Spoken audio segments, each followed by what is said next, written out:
আসসালামু আলাইকুম। শিমুল Memorial north school and কলেজের পক্ষ থেকে প্লে থেকে নার্সারি শ্রেণীর ক্লাসে সকলকে স্বাগত। আশা করি তোমরা সকলেই ভালো আছো, আমিও আল্লাহর রহমতে ভালো আছি। তাহলে আজকে আমরা উপস্থিত হয়েছি তোমাদের কালচারাল অ্যাক্টিভিটিস ক্লাসে এবং আমি তোমাদের সাথে রয়েছি তোমাদের মিস ফাহমিদা সিদ্দিকা। আমাদের এই মাসেই হচ্ছে আমাদের প্রতিযোগিতার তোমাদের জন্য একটা আয়োজন করা হয়েছে নজরুল এবং রবীন্দ্র জন্মজয়ন্তী উপলক্ষে, এবং এই প্রতিযোগিতাতে তোমাদের বিভিন্ন বিষয় রাখা হয়েছে। তার ভিতরে আজকে আমি তোমাদের সামনে উপস্থিত হয়েছি কবিতা আবৃত্তি। তো এই কবিতা আবৃত্তিতে আমরা আশা করবো যে সকলে অংশগ্রহণ করবে, স্বতঃস্ফূর্তভাবে অংশগ্রহণ করবে এবং প্লেনার শ্রেণীর বাবুদের জন্য লাইন কত জানো? 1 থেকে 8 লাইন করতে পারলেই হবে। তোমাদের কবিতা আবৃত্তি যখন তোমরা পড়বে তখন হচ্ছে খেয়াল রাখতে হবে যে সব বিষয়গুলোতে মান বন্টন করা হয় সেগুলো হচ্ছে বিষয়, উচ্চারণ, কণ্ঠস্বর এবং উপস্থাপন। এখন বিষয়, যেহেতু নজরুল এবং রবীন্দ্র জন্মজয়ন্তী উপলক্ষে তোমাদের এই প্রতিযোগিতাটা, তাহলে বিষয় নেই। তারপরে নজরুল এবং রবীন্দ্রনাথ আংশিক আঙ্গিকেই হবে, তাই না? এবং নজরুল এবং রবীন্দ্রনাথের কবিতাই হতে হবে। এই কবিতার যে কোনো কবিতা তোমরা আবৃত্তি করতে পারো। এছাড়া যদি তোমরা বাইরে কোনো লেখকের কবিতা আবৃত্তি করে থাকো তাহলে কি হবে? ডিসকোয়ালিফাই হয়ে যাবে, ফার্স্টে ডিসকোয়ালিফাই হয়ে যাবে। এবং কবিতা আবৃত্তি করার সময় কি করতে হবে? উচ্চারণটা যেন খুব সুন্দর হয়, হ্যাঁ, যেন স্পষ্ট হয় সেদিকে খেয়াল রাখতে হবে। কণ্ঠ কোথায় একটু হালকা বলতে হবে, কোথায় একটু জোরে বলতে হবে, কোথায় কান্না করে বলতে হবে, কোথায় রূঢ়ভাবে বলতে হবে, সবকিছু এটা করে তোমাদের মানবন্ধন করা হবে। এবং সামগ্রিকভাবে তোমাদের উপস্থাপনা যেন সুন্দর হয় সেটা খেয়াল রাখতে হবে। এই জন্য কি করতে হবে? প্রথমে তোমরা সালাম দিয়ে কবিতা আবৃত্তি শুরু করবে এবং প্রথমে সালাম দেওয়ার পরে তোমাদের নাম, রোল, শাখা, শ্রেণী সকল কিছু উল্লেখ করবে এবং কবিতা আবৃত্তি শেষ হয়ে যাবে যখন, তখন তোমরা আবার সালাম দিয়ে ধন্যবাদ দিয়ে শেষ করে বের হয়ে যাবে। ঠিক আছে? তাহলে সামগ্রিক বিষয়ের উপরে তোমাদের মান বন্টন করা হবে, নাম্বার দেওয়া হবে। তাহলে আজকে আমরা তোমাদের সামনে 2টা কবিতা আবৃত্তি নিয়েছি। তোমরা যে কোনো কবিতা আবৃত্তির সময় নজরুল অথবা রবীন্দ্রনাথের যে কোনো একটি কবিতা তোমরা আবৃত্তি করবে। ঠিক আছে? তাহলে কাজী নজরুল ইসলামের আমরা এখন একটি কবিতা আবৃত্তি করব। ঠিক আছে? আমি প্রথমে আবৃত্তি করে দিব, তারপরে আরো একবার বুঝিয়ে দিব, আর একবার আবৃত্তি করবো, তখন তোমরা আমার সঙ্গে আবৃত্তি করবে। ওকে? তাহলে আজকে আমি তোমাদের সামনে নিয়ে এসেছি খুকি ও কাঠবিড়ালি কবিতা। লিখেছেন কাজী নজরুল ইসলাম, আমাদের বিদ্রোহী কবি কাজী নজরুল ইসলাম, আমাদের জাতীয় কবি কাজী নজরুল ইসলাম। তাহলে শুরু করা যাক। খুকি ও কাঠবিড়ালি, লিখেছেন কাজী নজরুল ইসলাম। কাঠবিড়ালি কাঠবিড়ালি, পেয়ারা তুমি খাও, মুড়মুড়ি খাও, দুধ ভাত খাও, বাতাবি নেবু লাও, বেড়াল বাচ্চা কুকুর ছানা তাও, ডাইনি তুমি হোৎকা পেটো, খাও একা পাই যেথাই যেটো, বাতাবি নেবু সকলগুলো একলা খেয়ে ডুবিয়ে নিল, তবে যে ভারী লেজ উঁচিয়ে ফুটুস পাটুস চাও, ছোচা তুমি তোমার সঙ্গে আরই আমার চাও। তাহলে ছোট সোনামণিরা আমরা একটু আরো একবার 2 লাইন করে একটু দেখি।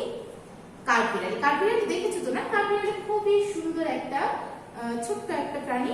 তাহলে কাঠবিড়ালি আমরা যখন উচ্চারণ করব তখন কাঠবিড়ালি কথাটাতে কয়ে আকার ট যেন না হয়ে যায়। কয়ে আকার ঠ আছে, কয়ে আকার ঠই হবে। ঠিক আছে? কাঠবিড়ালি, কাঠবিড়ালি। ঠিক আছে? যেখানে যেমন উচ্চারণ হবে ঠিক সেভাবে উচ্চারণ করতে হবে।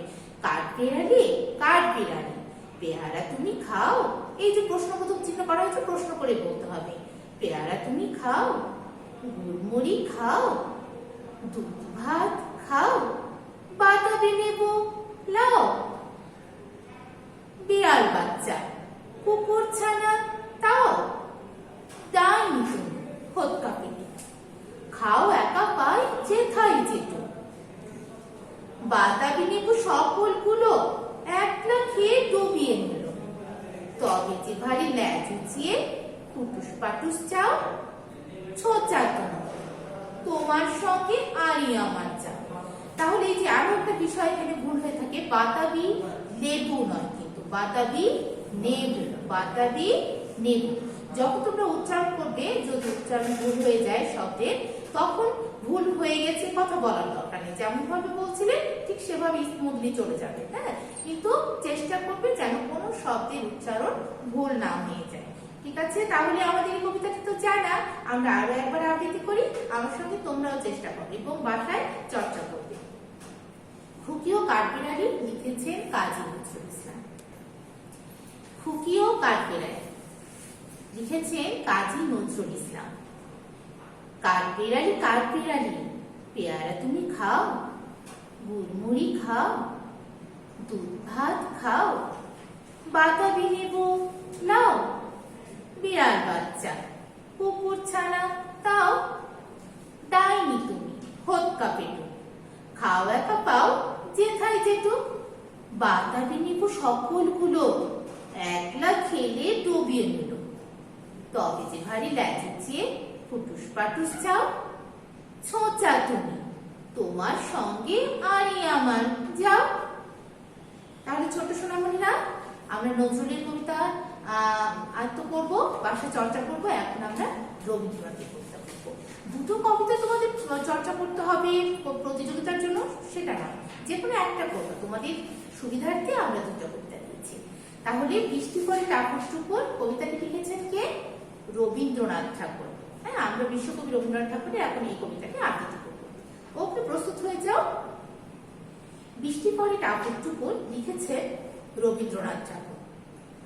দিনের আলো নিভে এলো, সূর্যি ডোবে ডোবে, আকাশ ঘিরে মেঘ জুটেছে চাঁদের লোভে লোভে, মেঘের ওপর মেঘ পড়েছে রঙের ওপর রং, মন্দিরেতে কাঁসর ঘন্টা বাজলো ঠং ঠং, ওপারেতে বৃষ্টি এলো ঝাপসা গাছপালা, এপারেতে মেঘের মাথায় 100 মানিক জ্বালা, বাদলা হাওয়ায় মনে পড়ে ছেলেবেলার গান, বৃষ্টি পরে টাপুর টুপুর নভে এলো বান।